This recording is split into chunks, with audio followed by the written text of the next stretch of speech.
Hi everyone.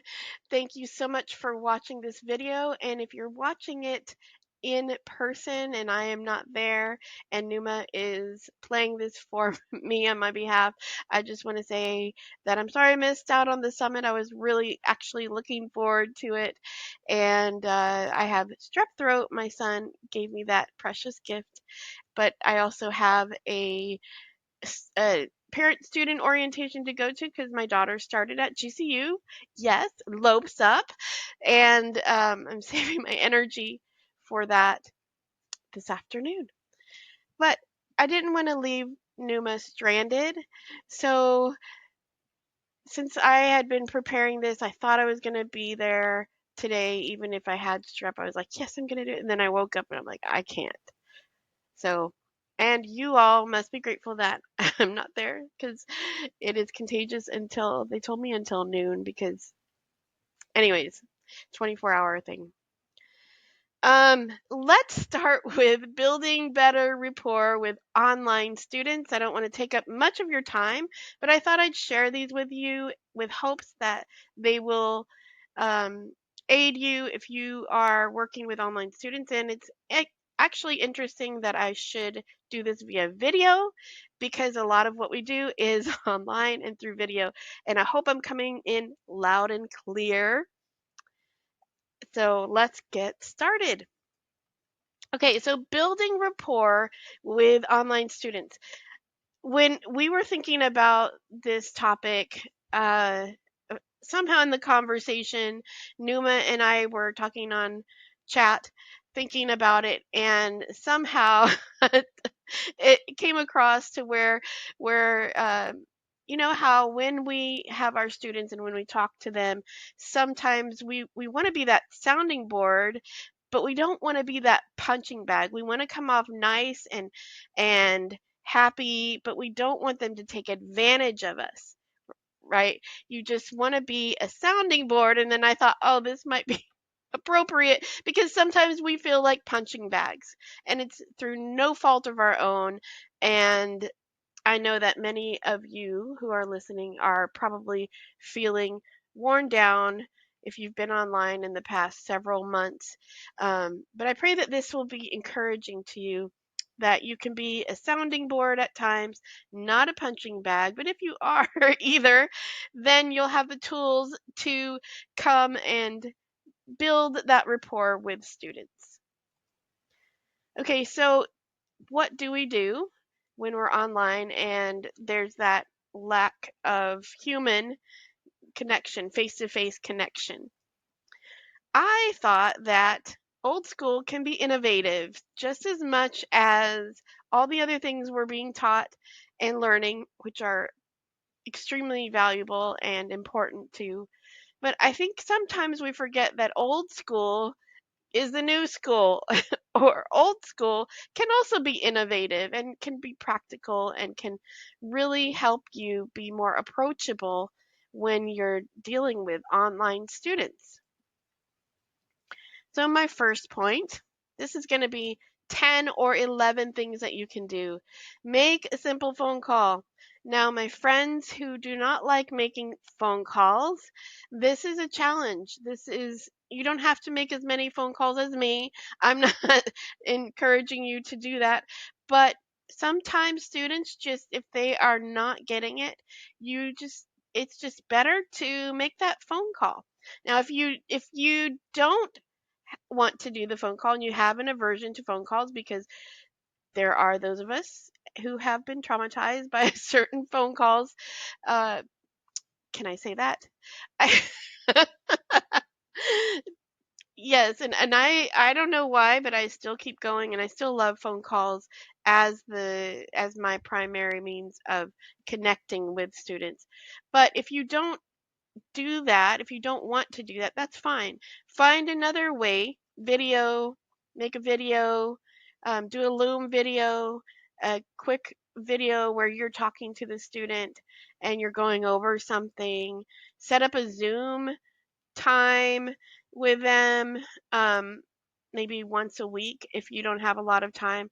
say, hey, these are my office hours. I'm going to set my Zoom open, and here's the link. You can come and just let me know that you're there, and I can help you with your assignment or if you have a question, so on and so forth. So it's that simple connection. Again, reminding us of thinking innovatively to make that human voice to voice connection.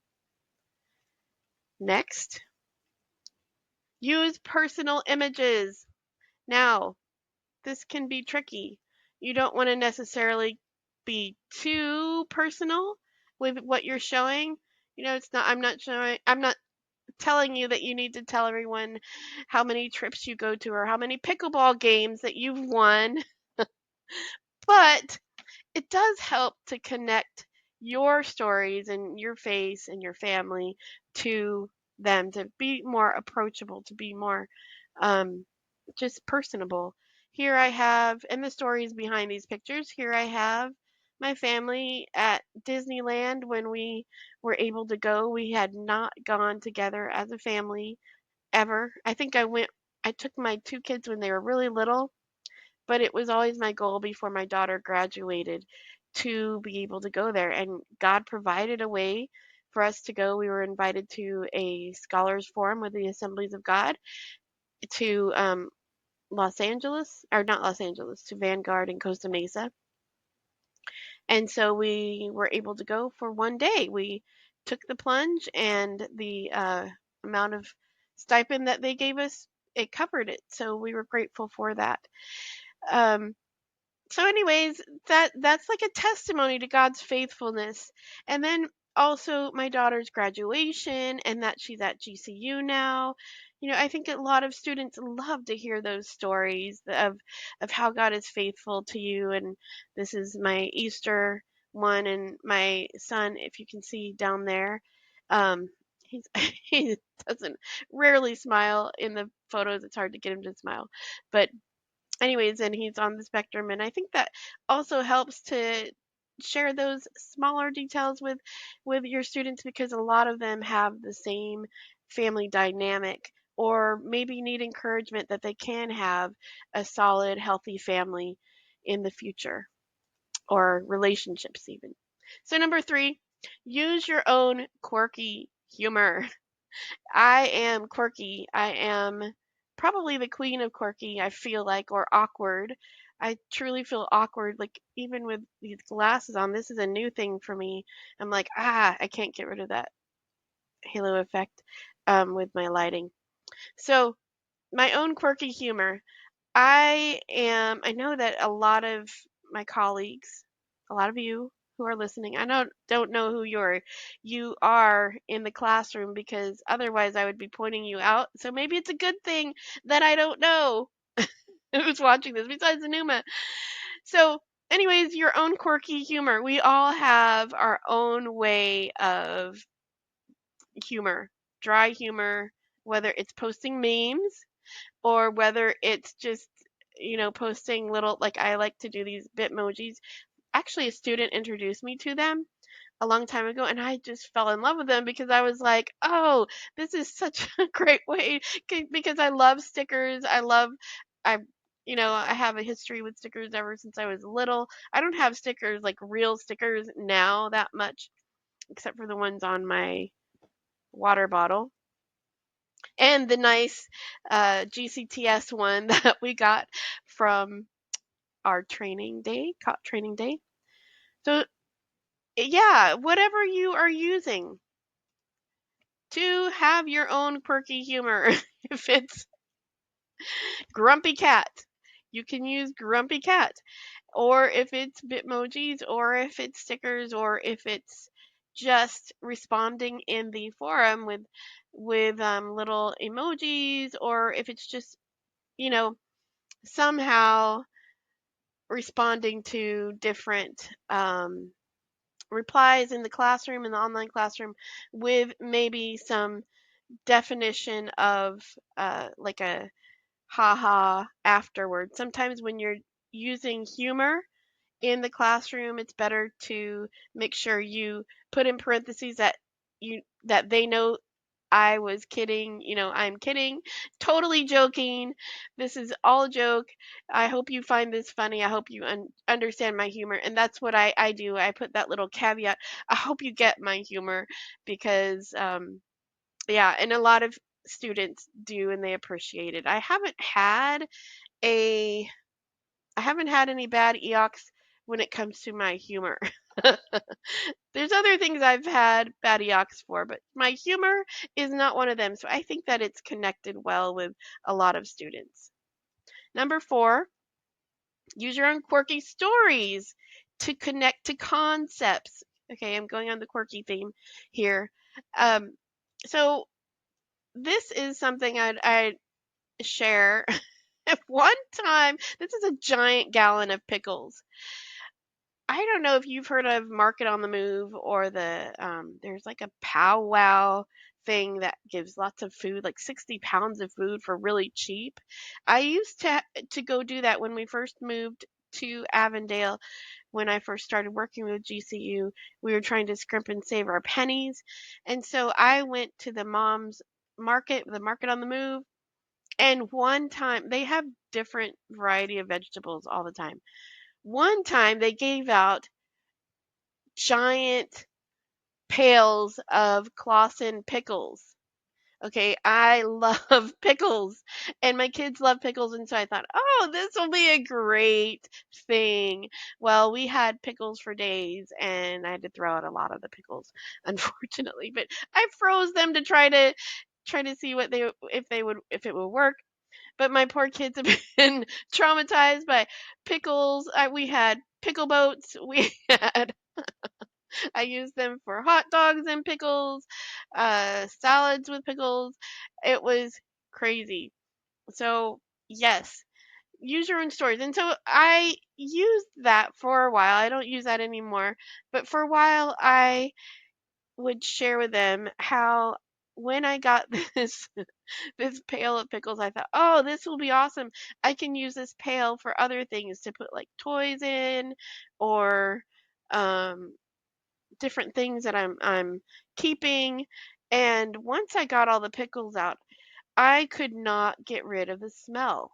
And the other thing, that thing felt like it like went all over my car. And so my car smelled like pickles for a long time. We tried everything to wash it out and it did not come out so easily. So, yeah, pickles. And I use that as a connection to sin, like how we try everything that we can to get rid of it ourselves, and it doesn't work until we let Jesus come and cleanse us from our sins. So, like, I know that's a quirky story, but it resonated with people and they really got it. They're like, "Oh, I know. I have a story similar to that." And so they would share their stories and it was kind of a fun little thing for a while. All right, number 5, and I'm running out of time here. Keep learning communication skills online and in person. I have found that even though I'm online, I've been asked to teach in person. And so I am constantly trying to develop my skills in communication. So even online, I've been watching this one gal, Vanessa. I can't remember her last name, but she's awesome. She gives a lot of great skills about people. She does the art of people or the science of people or something like that, where you're learning how to communicate with charisma and to communicate better in front of people. So one thing that she says, this is a tip, always show your hands. Like you don't have to do a lot of it, but when you are saying hello in your videos, maybe you should say hello or hello and smile and also sitting up with your uh shoulders down and your tone. I'm working on that. I am a work in progress. So I just wanted to share that little bit of information with you. And number 6, pray with your students.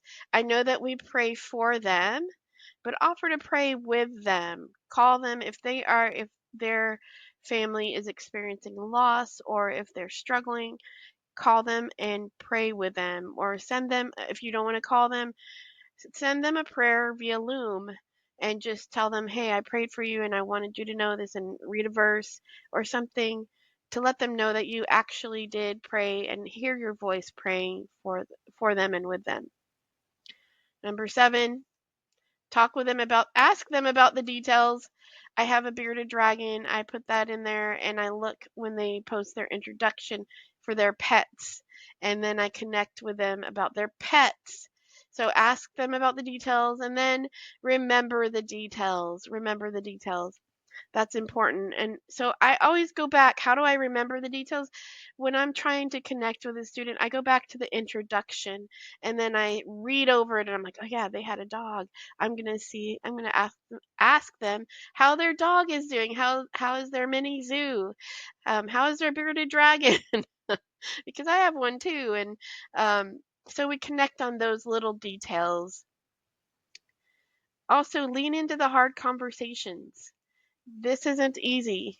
It's not easy to call someone. I mean, we call someone for plagiarism, but I know we're not inspectors of plagiarism, but sometimes leaning into that and saying, hey, I noticed that you did this. Is everything okay? What's going on?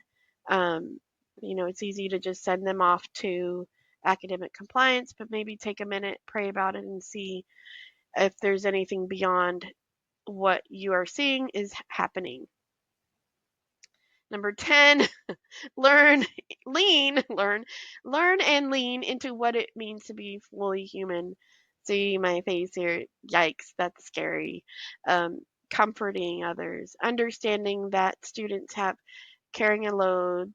Most of them are single moms. A lot of them, maybe I shouldn't say most. We get a lot of single moms, older students. We get a lot of grandmas who have lost loved ones. We get a lot of people who are former addicts and they're just trying to get a degree so they can get a better job, or they can pour into someone else like they were poured into. So lean into that. And then finally, know that you are not alone. I am so grateful for my colleagues. They have been my lifeline. You all have been my lifeline. Those of you who are there right now at the summit, you are all my colleagues. You have been my lifeline, and I thank you, and I am so grateful for that. There have been times when I didn't want to build rapport with students. There are times when I wanted to throw in the towel and say, okay, I'm done. This is too hard. Um, I'll let someone else do it.